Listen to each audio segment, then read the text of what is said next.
Dahil marami ang nangungutana kung magkano na ba lahat yung nagastos namin sa pagpahimo ng aming floating cottage simula sa pagpalit ng mga pound at pagpalit ng mga kawayan. Kaya samahan nyo kami at i-reveal namin sa inyo kung magkano na ba lahat ng nagastos namin dito sa aming floating cottage.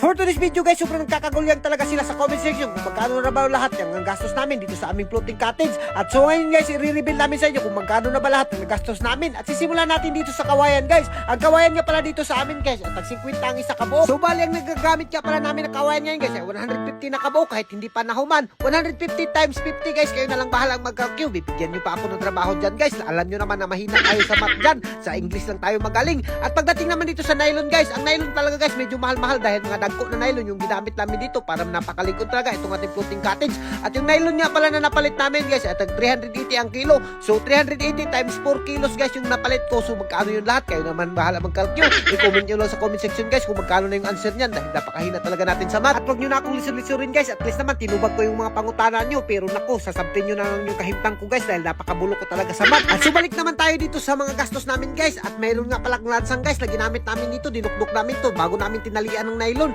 At sa lansa nga pala guys, nakagastos kami dito ng 4 na kilo na 4 at 3 kilo na 3. Kaya naman, ilan na yung nabili namin guys, hindi na namin makwinta. Pero alam nyo ba guys, i-reveal ko sa inyo yung lansang namin. Sikreto lang natin to ha. Yung lansang na napalit ko guys, ay naku, gumahalaga talaga ng 600 pesos. Kaya naman napakarami at napakadaghan talaga. Kaya naman guys, i-take note mo yung mga sinasabi ko para at least naman maka-answer ka doon sa comment section na dahil magki-quiz ako sunod adlaw. Kapag hindi ka naka-answer guys, naku, papa-squatin talaga kita. Pero joke lang talaga yun guys. At kung maka-answer kayo guys diyan sa comment section, naku, mamimigay kami ng pamasko. Baka ikaw na yung mabigyan namin kapag napakagaling mo sa math. At sa puntong ito guys, hihisgutan naman natin dito sa panday. At yung panday guys, dati nakikita ko lang si Bong Revilla lang sa TV, pero ngayon napakarami na ng panday. At dito sa panday talaga kami guys nalilisudan at sobrang laki talaga ng gastos dahil alam nyo ba guys, yung panday ngayon ay 700 na yung adlaw at 500 na yung helper. Kaya naman total of 1-2 yung adlaw nila. So umabot nga pala sila ng 10 ka adlaw dito. So 1-2 times 10 ka adlaw equals 12,200 na guys. So ayan, binigyan ko na kayo ng clue dyan guys ha. Anak ko, hindi na kayo malilisudan. Ako pa yung pinalisod-lisod nyo.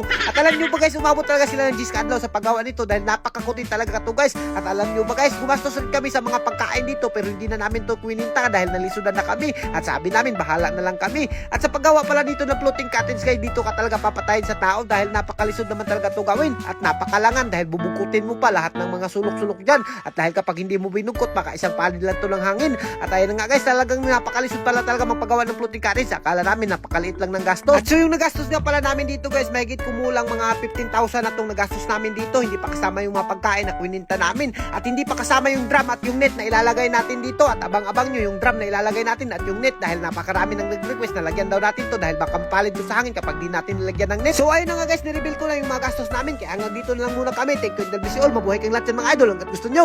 So guys, dito ako palaging pumapaldaw. Ben 63M. Nasa comment section yung link.